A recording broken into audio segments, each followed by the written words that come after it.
Fernando Olivera Vega nace el 26 de julio de 1958 en Lima, Perú. Es abogado y político con una larga trayectoria, ¿no? Abogado de profesión, figura presente en la política peruana desde los años 1980. Fue miembro de la Cámara de Diputados entre el periodo 1985 a 1992 y del Congreso de la República en otros periodos, pero ocupó el cargo de ministro de Relaciones Exteriores en el 2002 al 2005 y ministro de Justicia en el 2001 hasta el 2002. En gobiernos siempre democráticos, ¿no? Lo que lo vinculó con esta forma política. Fundó y ahora es presidente y líder del partido Frente Esperanza, que se identifica con la lucha contra la corrupción y la renovación institucional. Fernando Olivera ya ha postulado anteriormente a la presidencia, intentando posicionar a Frente de la Esperanza como una alternativa anticorrupción, ¿no? En el año 2026 presenta nuevamente su candidatura junto a Carlos Cuaresma y Elizabeth León.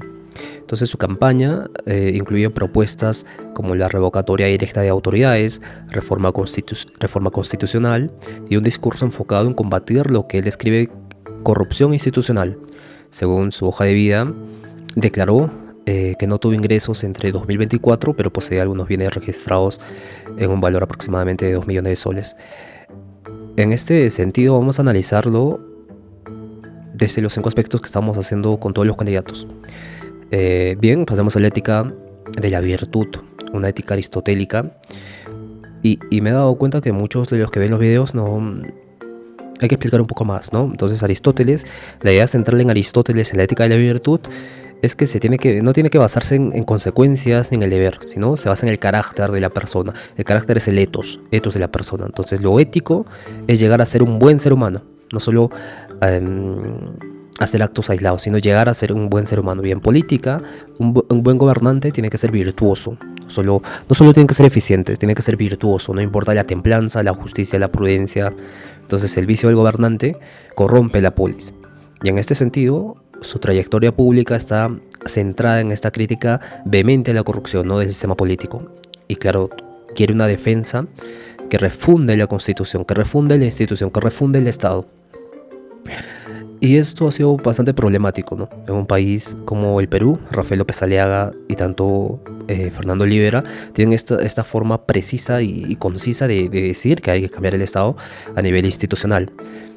Y claramente esto muestra mucho de su carácter, ¿no? Ha tenido este discurso combativo, moralista contra prácticas corruptas, lo que puede representar una intención de virtud cívica muy potente, muy fuerte. Pero como ha estado tanto tiempo en política, su historial ha tenido momentos judiciales, por así decirlo, procesos legales, como un arresto por no asistir a audiencias en un caso de difamación, lo que afecta la percepción de coherencia entre discurso público y conducta personal, ¿no? Claro, la difamación también es algo que en política específicamente peruana es común, no es concurrente. Entonces su estilo confrontativo puede interpretarse como polarizante, más centrado en ataques que en una deliberación ética, y que a menudo resulta esta posición moralista en términos extremos de acabar de raíz con la corrupción. Y claramente eso a nivel público es visto como bueno o malo. Es polarizante, por eso dijimos antes, no es polarizante porque nos polariza en una situación de nosotros y los otros, los buenos y los malos. Y claro, hay una polarización más que un consenso, ¿no? Pero claro, en un país tan conflictivo como el nuestro, con alta tasa de corrupción, claramente él y Rafael Aliaga son como los que están en contra de esta institucionalidad, ¿no? Esta institucionalidad que es corrupta. Y muchas veces nosotros analizamos el Estado como un Estado perfecto, una institución perfecta, pero no es así, ¿no? En el caso de Perú hay mucha corrupción institucional y claramente eso se tiene que acabar, ¿no? Y por ello esta retórica polarizante puede ser un arma de doble filo, pero en el contexto adecuado podemos ver que es muy interesante esta propuesta, ¿no? Entonces tiene esta virtud cívica media alta, con esta intención declarada de defensa de la ética, pero con tensiones serias entre conducta y discurso moral. Bien, ahora pasamos a la ética deontológica. Igualmente voy a explicar cada vez. La idea central en esta ética deontológica es el deber, ¿no? La moral se basa en el deber, no se basa en los resultados, no se basa en las emociones, no se basa en los caracteres, se basa en el deber. Algo es moral si se hace por deber, conforme a la razón. Y hay dos principios. El imperativo categórico es que actúe según máximas que puedan valer como ley universal para todos. Entonces tú haces una acción y la universalizas, ¿no? La llevas a un valor universal. ¿Y qué pasa si esta acción que estoy haciendo la hacen todos a nivel universal? Y si no se contradice esa acción con tus propias creencias, es una acción correcta. Y el segundo principio del imperativo categórico es tratar a toda persona siempre como un fin y nunca por un medio para un fin. Entonces, en política la ley debe respetar la dignidad, incluso si esto es costoso, de cada ser humano. Y claramente vimos que en Perú esto no ocurre, ¿no? La dignidad parece que está sectorizada y clasificada, ¿no? Y claramente esto es bastante curioso, interesante. El fenómeno peruano es muy complejo, entonces hay que solucionarlo de manera filosófica, porque hay cosas sierra selva, clasismo, racismo, centralismo. Todos los sismos podemos encontrar en Perú. En este sentido, no todo vale por el bien común. Mentir, manipular, instrumentalizar a las personas es algo inmoral, ¿no? Desde el punto de la ética kantiana. Entonces, podemos ver que su discurso contra la impunidad, la corrupción, enfatiza un retorno a este orden normativo, ¿no? Este orden legal, incluso riguroso, ¿no? Más riguroso. Y claro, el hecho de haber enfrentado problemas judiciales y sean bien fundamentados o no, ha tenido que ser liberado bajo circunstancias excepcionales, ¿no? Amenaza la percepción de respeto por la continuidad de una legalidad que ha sido cuestionada muchas veces, ¿no? La legalidad y la justicia, en este caso, del Poder Judicial. Y claro, que en el caso de Keiko Fujimori es bastante interesante cómo se han movido todos los hilos para archivar el caso. Y que claro, hay una amenaza sobre la percepción de respeto continuo por la legalidad por parte de la población a Fernando Olivera. Y claro, sus propuestas extremas, como por ejemplo disolver el Congreso si no responde a su agenda, han cobrado vida cuando el Congreso del Perú ha hecho lo que ha querido durante estos cinco años, ¿no? En este periodo. Entonces puede entrar en conflicto con el principio de Kant que exigía respeto irrestricto por la estructura institucional y el deber moral. Pero claro, hay que dar el contexto completo de un Congreso que es bastante corrupto. Bueno, en el sentido técnico, ineficiente, en el peor de los términos. En este sentido tiene esta deontológica media, porque este discurso normativo es bueno, es positivo, pero la práctica personal y las propuestas políticas ponen en duda esta adhesión kantiana estricta, ¿no? Estricta de la dignidad y el deber universal. Ahora pasamos a la ética de Max Weber, que la idea principal en la ética de Max Weber es la responsabilidad, ¿no? La política implica el uso legítimo del poder y eso genera dilemas morales. Por ejemplo, la ética de la convicción, actuar según principios absolutos, hacerse cargo de las consecuencias reales. Y claro, el político pacta con fuerzas como el poder, la violencia, la decisión. Y claramente hay una ética de la responsabilidad, ¿no? No basta con buenas intenciones, sino que el gobernante debe prever los daños colaterales, ¿no? Gobernar es elegir entre todos los males posibles el mal menor. Y en este sentido, Olivera sí aborda consecuencias concretas de la corrupción crónica, ¿no? Y propone mecanismos de control popular directos con la revocatoria, lo que apunta a asumir resultados de política pública cuando falla la presentación. Entonces, claro, nosotros presentamos a nuestros candidatos al Congreso, ya, pero claro, cuando estos no hacen lo que tienen que hacer, lo que dijeron que iban a hacer, tratar de abordar este problema de corrupción crónica de esta institución es bastante concreta la propuesta de Olivera, ¿no? Y es bastante concisa en acabar con eso, estos mecanismos de control popular.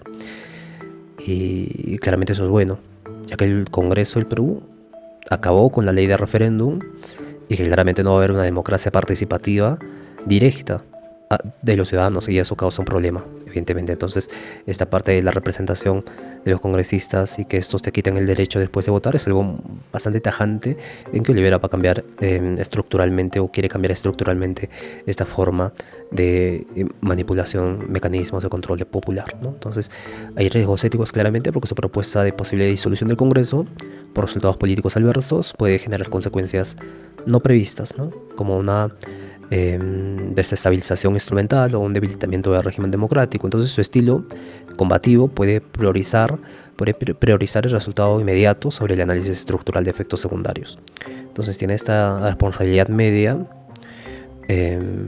por el hecho de la disolución del Congreso, qué consecuencias traería, ¿no? Entonces esta intención de cambio es buena, pero sin suficientes previsiones de consecuencias sistemáticas, tendría esta responsabilidad media.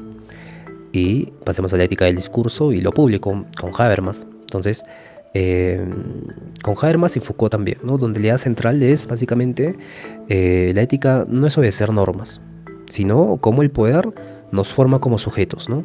Y claro, en política el poder se ejerce por normas, discursos y control, más que por violencia, sino por esta parte discursiva. Entonces la ética exige cuestionar quién habla, desde dónde habla, con qué aspectos de dominación habla. Entonces Fernando Olivera promueve un discurso que intenta incorporar la ciudadanía en tensiones como la revocatoria, el referéndum. Entonces trata de incorporar, ¿no?, a la ciudadanía al Estado mismo, lo cual puede ser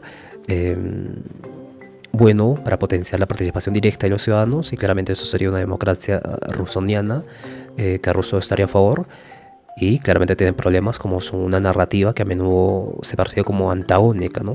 Los corruptos y nosotros, en lugar de fomentar espacios de diálogo, de liberación. Pero claro, estos diálogos de deliberación y deliberativos no ocurren, ¿no? Porque hay un tipo de posición dominante que no quiere explicar, ¿no?, que no quiere debatir. Y claramente puede reforzar esta dicotomía, nosotros y versus la corrupción. Entonces tiene este discurso medio también. Tiene medio alto en la ética del discurso público, ¿no? Moviliza la indignación, pero no siempre favorece esta deliberación pública profunda, ¿no? Aunque pide debates con Rafael López Aliaga. Rafael López Aliaga ni siquiera se presenta. Entonces hay un tipo de virtud en lo público, en el discurso, en lo público. Bien, ahora pasamos a la ética de John Rawls. La idea central en John Rawls es bastante interesante, ¿no? Porque se trata de crear una teoría de la justicia, pero una sociedad justa. ¿Cómo vamos a crear una sociedad justa? Y claramente una sociedad justa es aquella cuyas reglas serían aceptadas por todos sin saber qué lugar ocuparán en ella. Y para eso Rawls nos brinda conceptos como el velo de ignorancia. Te pones un velo y nos preguntamos a todos, ¿cómo vamos a crear un Estado ahora? ¿Cómo vamos a crear las reglas del Estado? Sí, nosotros estamos con este velo y no sabemos si vamos a ser ricos, pobres, empresarios, lo que fuese, no sabemos. Entonces hay que crear reglas iguales para todos, ¿no? Entonces partimos de una posición original, y nosotros, partiendo de esta posición original, conocemos o creamos el mundo. Entonces, bajo dos principios de justicia: la igualdad de libertades básicas y desigualdades solo que benefician a los menos aventajados, ¿no? Este es el principio de diferencia. Permitir desigualdades para acabar con las desigualdades. Y en política la justicia se mide la justicia se mide por cómo vas a tratar a los vulnerables. Se mide por el crecimiento económico, que tiene que disminuir la desigualdad, y que el Estado debe corregir injusticias estructurales. En ese sentido, Fernando Olivera propone mecanismos de control ciudadano directo que podrían, en teoría, fortalecer esta igualdad de oportunidades al hacer más transparente la gestión pública. Y claramente eso es lo que se quiere. Entonces, sus propuestas, las limitaciones que podemos encontrar es que no incluyen un plan detallado de redistribución de recursos o políticas sociales, ¿no? Este plan detallado sobre esto es muy importante, porque estarían enfocados a beneficiar a los menos aventajados, evidentemente, pero más bien se centran en reformas estructurales y control de corrupción, lo cual es valioso, pero equivale a una justicia distributiva en RAL no tan eficiente, ¿no? Y claro, en esta justicia distributiva media alta, algunas propuestas de control social son buenas, que como consecuencia van a llevar a un tipo de igualdad de libertades básicas y a permitir desigualdades para beneficiar a los menos aventajados.